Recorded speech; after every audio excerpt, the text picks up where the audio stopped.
The sound of footsteps followed me, steady and relentless, like a countdown. Panic rose in my chest as I ran, knowing the shadow behind me would not stop.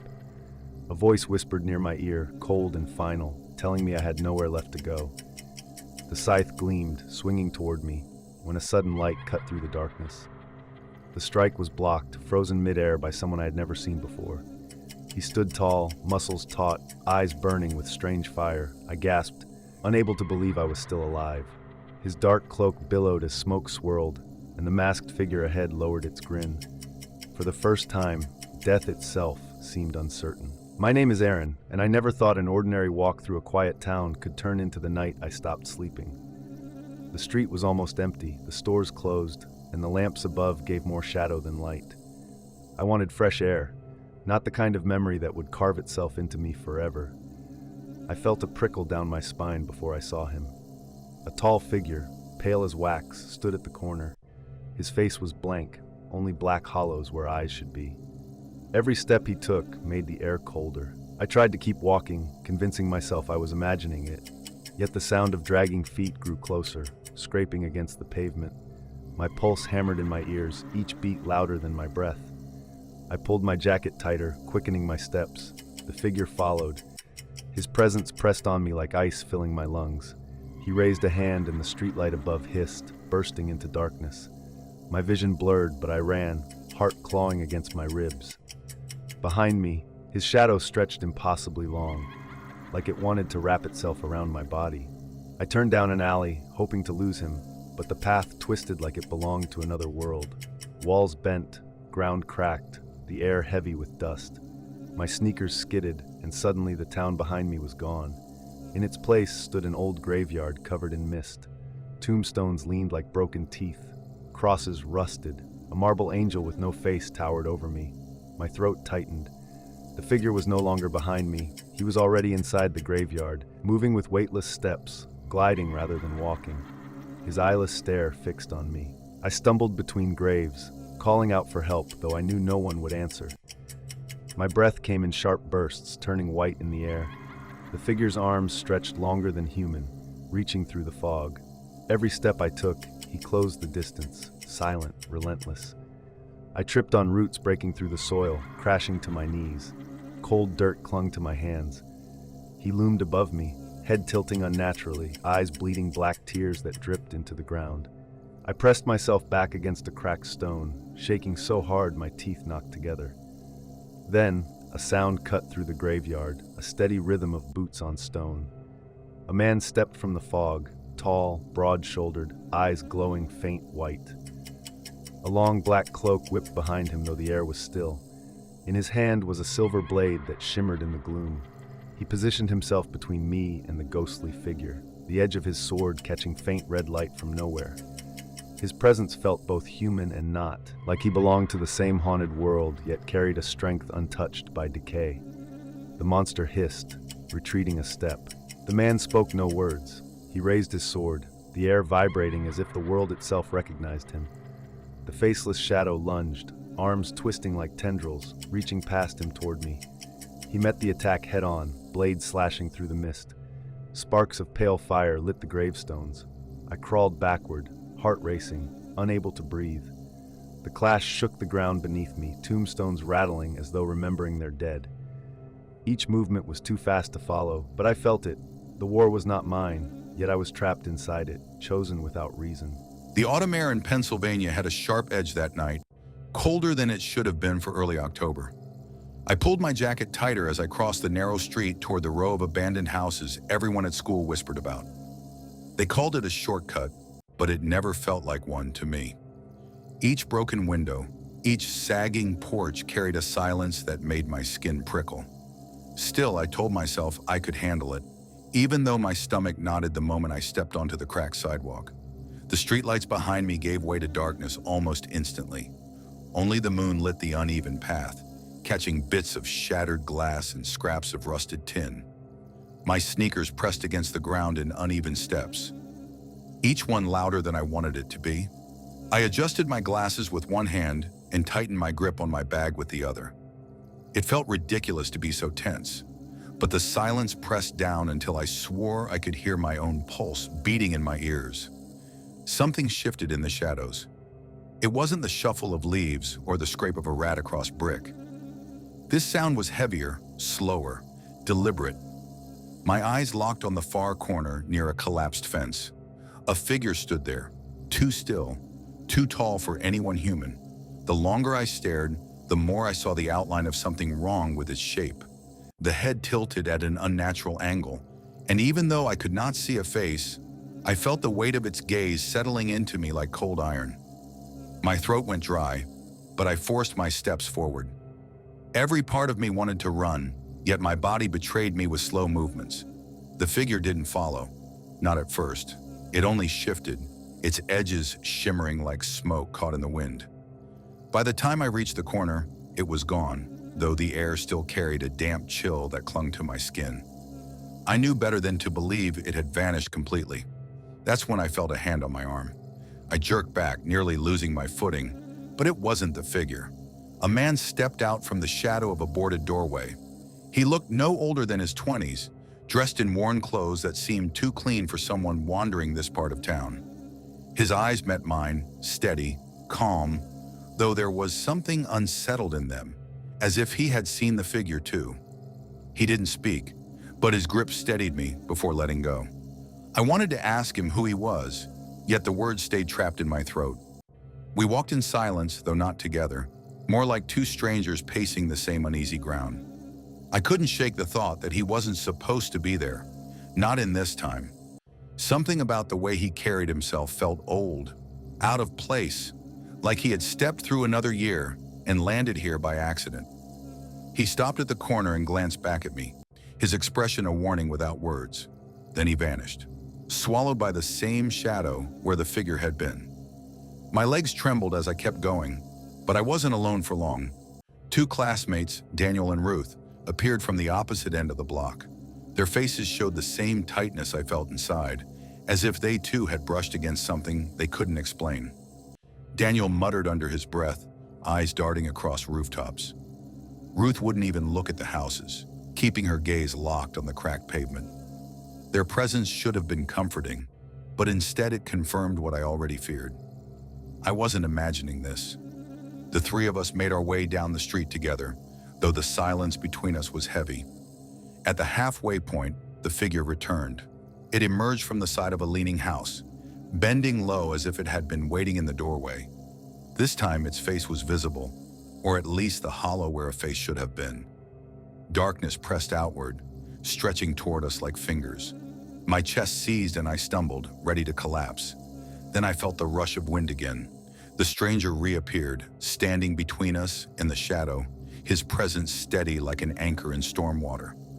He raised a hand, and though no sound came, the figure recoiled. The air shimmered around him, and in that instant the world tilted. The houses blurred, the ground seemed to slide under my feet, and I knew I wasn't in the same night anymore. I blinked and daylight burned my eyes. The broken houses were whole again, paint fresh, windows unbroken. Horses clattered down the street instead of cars, and the people walking past wore clothes I had only seen in history books. Daniel and Ruth stood frozen beside me, just as lost as I was. The stranger turned, his expression unreadable, but his eyes carried the truth none of us wanted to say. We had slipped backward, pulled into a time that wasn't ours. I thought the figure had been left behind, but its shadow fell across the dirt road. It hadn't lost us. If anything, it had drawn us here, and now there was no clear way back. When I woke, the sound of hooves still echoed in my ears, but the world around me had shifted again. I wasn't lying on cracked pavement or even dirt streets anymore. Instead, I stood in a wide hall lined with wooden beams, candles burning low against stone walls that seemed to hum with age. My heart pounded as I tried to steady myself, reminding my legs they could still move, reminding my lungs they could still breathe. Daniel and Ruth were beside me, equally stunned, their eyes wide as they tried to make sense of the change. The stranger who had saved us stood ahead, his back turned, as though he had always known this was our next step. Beyond him, a tall woman appeared from the shadows, her dress sweeping across the floor, her expression unreadable. Her presence filled the room before she even spoke, and I felt my chest tighten under the weight of her gaze. The stranger exchanged a look with her, a quiet recognition that told me they had crossed paths before. It unsettled me, realizing we had stumbled into something larger than ourselves, a place where time bent like branches in a storm. The woman's voice carried softly, yet every word sank deep, as if the walls themselves remembered. She called us wanderers, as though we had been expected, as though she already knew why we were here. My skin prickled at the thought. I wanted to ask her what this place was, but before I could, a cold draft swept through the hall. The shadows grew darker, stretching across the stone like liquid. I recognized the presence immediately. That same figure, the hollow-faced one, had crossed into this place with us. It hadn't been left behind. Its shape twisted along the wall, breaking into fragments before pulling itself back together. The air smelled damp, metallic, though no source explained it. Ruth gripped my hand, her palm clammy, while Daniel stepped forward, his jaw tight but his hands trembling. He had always been the reckless one, quick to speak when silence might have been wiser. I almost wanted to stop him, but fear rooted me in place. The figure's gaze, or the void where eyes should have been, lingered on me with a familiarity that churned my stomach. It wasn't here for all of us. It was here for me. The stranger moved before Daniel could act, standing between us and the shadow again. His presence was steady, almost calm, though his shoulders held a tension I hadn't noticed before. He whispered something under his breath, words I couldn't make out, and the woman in the gown responded in kind. Their voices overlapped like two notes of the same song, one high, one low, blending in a rhythm that filled the hall. The figure recoiled, yet it did not vanish. I felt the pull again, the sensation of the ground tilting beneath my feet, the air vibrating against my skin. My head swam as though I were sinking underwater. When the world steadied, we were no longer in the hall. We stood in an open field, grass bending under a pale sky streaked with clouds. Birds wheeled overhead, but their calls sounded distorted, stretched too long. The woman was still with us, though the stranger had stepped a few paces away, his focus fixed on the horizon. A second figure emerged there, not the hollow-faced one, but another presence altogether. This one moved like a mirror of the first, but where the other was shadow, this one was light, its shape too bright to stare at directly. I shielded my eyes, yet I couldn't look away. Something about it drew me, not in fear, but in a strange sense of recognition. For the first time, I wondered if we were caught between more than two times. Maybe we were caught between two forces, and neither intended to let go. Daniel muttered that we needed to run, but there was nowhere to go. The field stretched endlessly in every direction, the horizon bending without end. Ruth clutched my arm, her voice cracking as she asked if we were already gone. If maybe we had never made it out of that first street. Her words sank into me like stones, and I hated how possible they sounded. I wanted to tell her she was wrong, that this was still real, but my throat locked. The stranger finally turned, his expression sharp, urgent. He told us not with words, but with his eyes to stay behind him. His stance shifted, bracing against the ground as the two figures closed in, shadow on one side, light on the other. The air buzzed, the space between them thickening until even breathing felt heavy. The woman lifted her hands, palms out, her gaze cutting into mine as if to ask if I was ready. Ready for what, I didn't know, but my body trembled with the knowledge that the choice might be mine. The ground quaked, grass bending backward as though pulled by unseen tides. The figures advanced, and for one suspended heartbeat, time itself seemed to shatter. I felt the pull again, stronger than before, dragging me inward, as if my own pulse was the doorway. My vision blurred, but one thought clung tight. Whatever waited on the other side, it was no longer about escape. It was about surviving long enough to understand why we were chosen at all. I used to think that silence was safe, that if a place was still enough, then nothing could reach you. But in that field where time seemed to fold in on itself, silence became heavier than noise. My chest felt tight just listening to the air hum, as if the world was holding its breath and waiting for someone to make the wrong move. Daniel stood a step ahead, his hands clenched, ready to shield us, even though we both knew his courage outpaced his strength. Ruth hovered close behind me, whispering small reassurances to herself that sounded more like prayers. I couldn't tell if she was trying to convince me or her own trembling heart. The stranger's focus didn't waver, his eyes fixed on the horizon, where shadow and light had nearly collided. I had begun to think of him as some kind of anchor, though part of me feared that if he faltered, the rest of us would scatter like dust. He seemed less like a man and more like a piece of the shifting world itself. The woman in the gown lifted her chin, her calm expression hiding something I couldn't name. She didn't flinch as the ground pulsed again, as though she had walked through storms like this countless times. She regarded me in a way that made me uneasy, like I wasn't just caught up in this mess but central to it. My skin prickled when her gaze lingered too long. The air changed, a sudden drop in warmth as though someone had opened a door to an endless void.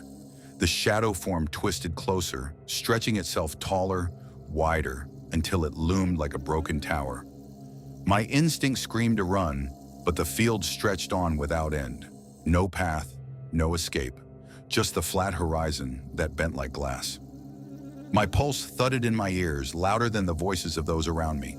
Ruth tugged at my sleeve, urging me to step back, but my feet had planted themselves into the grass. There was a pull in the air, a strange vibration that seemed to hold me in place. It wasn't just fear, it felt like recognition, as if the figure was familiar, even though I had never seen it before. A thought crept in, cold and persistent, that maybe part of me belonged to this world too. The figure of light advanced from the other side, forcing everything between to shudder and sway. For a moment I could swear the grass bent in two directions at once, caught between both presences. The stranger braced himself, muscles tightening as though he could hold the ground together with sheer will. His jaw was set, but his eyes betrayed the strain of holding something far larger than we understood. Daniel shouted over the rising hum, his voice raw with frustration. He wanted answers, demanded to know why we were here, why we were being targeted like pawns in a game no one had explained. His words cracked in the air, but the woman in the gown only tilted her head, as though his outrage was expected and unimportant. She looked back at me instead, quiet and unyielding, as though waiting for me to see what he could not. The hum reached a pitch that made my teeth ache, and suddenly the field split. Not with noise, but with silence so absolute it swallowed every sound. For a heartbeat, the light and shadow touched, and I thought the world would snap in two. Instead, I was pulled forward, my vision blurring as though I had stepped into water. Ruth screamed behind me, or maybe that was my own voice. I couldn't tell anymore. I staggered, catching myself on hands and knees. But when I looked up, the field was gone. We were in a narrow street, cobblestones slick under a dim sky that glowed neither night nor day. The air smelled of smoke and salt, a strange combination that made my stomach lurch. Daniel appeared beside me, gasping, his anger stripped away by sheer confusion. Ruth stumbled into view, clinging to a wooden post as though it might keep her from sliding out of this reality altogether. The stranger stood ahead, calm as ever, though his shoulders carried a new weight. The woman emerged behind him, her dress untouched by the grime of the street, her gaze sharper now, no longer patient but urgent. She spoke my name, not aloud, but in my mind, and I froze. No one here had asked who I was. No one here should know me. The realization crawled under my skin and settled there. We weren't lost in random fractures of time. We were being led, piece by piece, to something inevitable. My fear shifted into something deeper, a gnawing suspicion that every step we took had already been written long before we arrived. I caught my reflection in the dark window of a shuttered shop, and for a flicker of a second, the face staring back wasn't mine. I don't remember standing up. One moment I was crouched by the cobblestones, the next I was moving, drawn forward by something I couldn't resist. My legs carried me as though I wasn't the one giving orders. Daniel called after me, his voice sharp with worry, but it sounded far away, muffled by the haze that clung to the street. Ruth tried to reach me, her hand grazing my arm, but I slipped from. her grasp like smoke. The stranger didn't stop me. He simply watched, his expression unreadable, as if this was the part he had been expecting all along. The woman's eyes narrowed and her lips curved ever so slightly, not into a smile, but into something that suggested recognition. The buildings around us were tall and leaning, their windows dark and empty. I felt like I was walking through a painting that had lost its color, the details fading the longer I stared. Then came the sound, low at first, like the distant roll of waves. It grew with every step until it throbbed in my chest, shaking something inside me that I didn't know was fragile. I reached the end of the street where the stones gave way to an archway carved with symbols I couldn't read. The air here smelled sharper, like metal and damp wood. My fingers tingled as if brushed by static, though nothing touched me. I should have turned back, I knew that, but turning felt impossible. It was as if the world behind me had sealed itself shut. Daniel caught up, panting, his hand clutching his side. He muttered that this wasn't safe, that we should stay together, but I barely heard him, my gaze fixed on the archway, on the shadow that pooled beneath it. Ruth appeared moments later, clutching her shawl, her lips moving in a silent chant. She wouldn't meet my eyes, which unsettled me more than her words could have. The stranger stepped forward, his presence steadying the trembling ground beneath us. He told me to stop, but his voice wasn't commanding. It was almost pleading. That hesitation sent a shiver through me. If even he feared what lay ahead, then what did that mean for me? The woman in the gown came closer, her head tilted, her hand raised as though she was about to reveal something. That was when the arch flared with light. Not warm, not inviting, but sharp, blinding. I stumbled back, shielding my face, and in the flare I saw flashes, scenes that didn't belong to me. A market filled with faces I had never met. A child holding a lantern in a forest dripping with fog. A man standing at the edge of a cliff, his outline eerily familiar.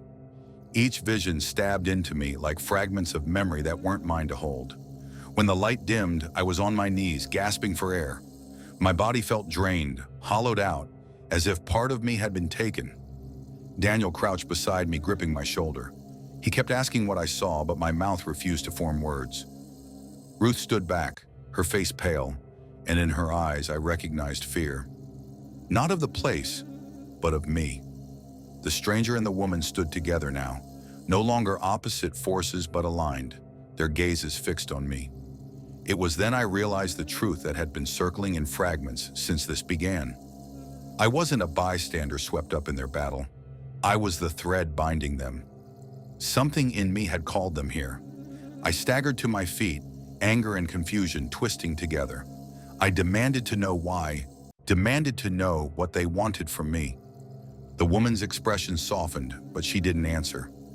Instead, the stranger spoke, his voice heavy. He said this path wasn't chosen at random, that every fracture we crossed brought me closer to what I had once left behind. The words sank like stones. Left behind. Did that mean I had been here before? The thought rattled me, because deep down, buried under fear, I felt the weight of familiarity. These places, these echoes, they didn't feel new. They felt like pieces of a puzzle I had once known and forgotten. The arch pulsed again, waiting. Daniel pulled at my sleeve, urging me not to go through, while Ruth shook her head, whispering that some doors should never be opened. I wanted to agree with them. I wanted to turn away. But when I looked into the arch, the shimmer revealed a faint silhouette that froze my blood.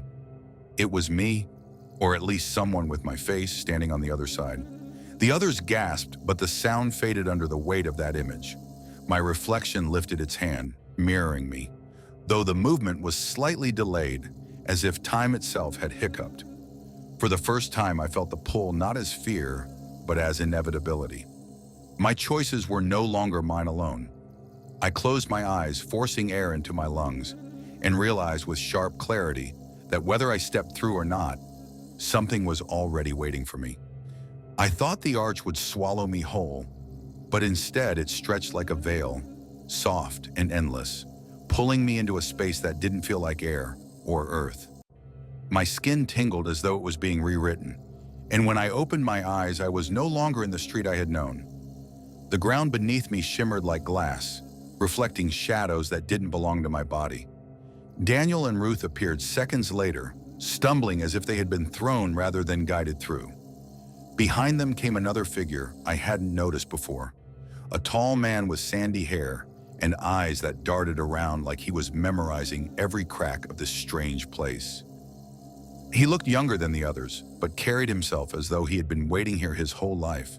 The woman in the gown was already standing ahead of us, calm as if nothing about this shift surprised her. The stranger who had stopped the attack stood opposite her, his posture rigid, his focus locked on me. For a moment, no one spoke, and the silence pressed down so heavily that I could hear the pulse in my ears. I tried to steady my breath, but every time I looked around, the space twisted. The horizon bent upward, the sky rippled with colors that felt too alive, and sometimes I thought I saw faces forming in the clouds, only to vanish before I could focus. Ruth gripped my hand, her palm cold, and whispered that this was a place between moments, not meant for us to stay long. The tall man finally broke the silence, his voice low, almost certain. He said we had crossed into a fragment, a broken piece of time that leaked into ours. His eyes landed on me, and I hated how much it felt like he already knew the role I was meant to play here. Daniel stepped in front of me defensively, but even his presence couldn't quiet the unease curling in my stomach. Then the ground trembled, not like an earthquake, but like something alive moving beneath the surface. The reflections in the glassy floor began to shift, showing not us but other versions, blurred and distorted. I saw myself walking beside people I didn't know. Saw Daniel with a face much older. Saw Ruth vanishing into smoke. Each vision lasted seconds, but they clung to me with the weight of inevitability. The stranger reached for me as though to steady me, but the woman raised her hand, stopping him without a word. Their eyes locked, and though I didn't understand the language of their silence, I could feel the conflict vibrating in the air. They were tied together, yet torn apart by something I couldn't name. I wanted to scream that none of this was mine to bear, that I had never asked to step into their war, but the words never left my throat. My chest tightened as I realized the arch behind us had faded, leaving no path back. We weren't visitors. We were caught. The man with sandy hair crouched down, touching the mirrored ground, and the moment his skin met it, a circle of light spread outward. The tremor eased, but his face grew pale, sweat shining at his temples. He said this place demanded balance, and something about us had tilted it. His gaze flicked to me again, and I hated how much it confirmed my fear. I don't know how long we stood in that silence, each of us watching the space shift around us, waiting for it to decide what to do with us. My thoughts spun faster than my heartbeat, circling one truth I could no longer deny. Whatever bound these people together, whatever drew me into their orbit, wasn't finished with me yet. And the worst part was, I could feel that some part of me didn't want to resist.